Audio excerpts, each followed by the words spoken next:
हरे कृष्णा दोस्तों, इस कथा को जो सुनेगा उसे 84 लाख योनियों से मुक्ति मिल जाएगी। एक बार की बात है, यशोदा मैया प्रभु श्री कृष्ण के उल्हानों से तंग आ गई और छड़ी लेकर श्री कृष्ण की ओर दौड़ी। जब प्रभु ने अपनी मैया को क्रोध में देखा तो वह अपना बचाव करने के लिए भागने लगे। भागते भागते श्री कृष्ण एक कुम्हार के पास पहुंचे। कुम्हार तो अपनी मिट्टी के घड़े बनाने में व्यस्त था, लेकिन जैसे ही कुम्हार ने कृष्ण को देखा वो बहुत प्रसन्न हुआ। कुम्हार जानता था कि श्री कृष्ण साक्षात परमेश्वर हैं। तब प्रभु ने कुम्हार से कहा कि कुम्हार जी, आज मेरी मैया मुझ पर क्रोधित हैं। मैया छड़ी लेकर मेरे पीछे आ रही हैं, भैया मुझे कहीं छुपा लो। तब कुम्हार ने कृष्ण को एक बड़े से मटके के नीचे छिपा दिया।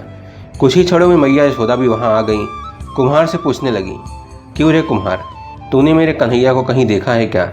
कुम्हार ने कह दिया, नहीं भैया, मैंने कन्हैया को नहीं देखा। श्री कृष्ण ये सब बातें बड़े से घड़े के नीचे छुप कर सुन रहे थे। मैया तो वहां से चली गई। अब प्रभु श्री कृष्ण कुम्हार से कहते हैं, कुम्हार जी, यदि मैया चली गई हो तो मुझे इस घड़े से बाहर निकालो। कुम्हार बोला, ऐसे नहीं प्रभु जी, पहले मुझे 84 लाख योनियों के बंधन से मुक्त करने का वचन दो। भगवान मुस्कुराए और कहा, ठीक है, मैं तुम्हें 84 लाख योनियों से मुक्त करने का वचन देता हूँ, अब तो मुझे बाहर निकाल दो। कुम्हार कहने लगा, मुझ अकेले नहीं प्रभु जी, मेरे परिवार के सभी लोगों को भी 84 लाख योनियों के बंधन से मुक्त कराने का वचन दोगे तो मैं आपको इस घड़े से बाहर निकालूंगा। प्रभु जी कहते हैं, चलो ठीक है, उनको भी 84 लाख योनियों के बंधन से मुक्त होने का मैं वचन देता हूँ, अब तो मुझे घड़े से बाहर निकाल दो। अब कुम्हार कहता है, बस प्रभु जी, एक विनती और है, उसे भी पूरा करने का वचन दे दो तो मैं आपको अपने घड़े से बाहर निकाल दूंगा। भगवान बोले, वो भी बता दे, क्या कहना चाहते हो?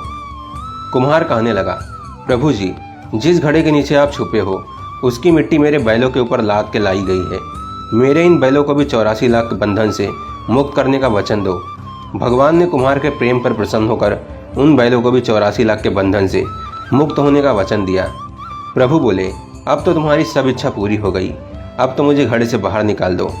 तब कुम्हार कहता है, अभी नहीं भगवान, बस एक अंतिम इच्छा और है, उसे भी पूरा कर दीजिए।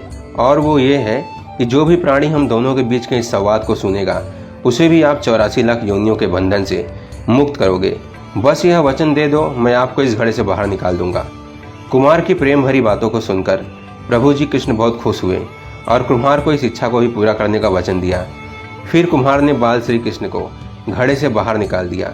उनके चरणों में साष्टांग प्रणाम किया। प्रभु जी चरण धोए और चरणामृत पिया। अपनी पूरी झोपड़ी में चरणामृत का छिड़काव किया और प्रभु जी के गले लगकर इतना रोए कि प्रभु में ही विलीन हो गए। जरा सोच कर देखिए, जो बाल श्री कृष्ण 7 कोस लंबे चौड़े गोवर्धन पर्वत अपनी इकोनी उंगली पर उठा सकते हैं, तो क्या वो एक घड़ा नहीं उठा सकते थे? लेकिन बिना प्रेम रीझे नहीं नटवर नंद किशोर।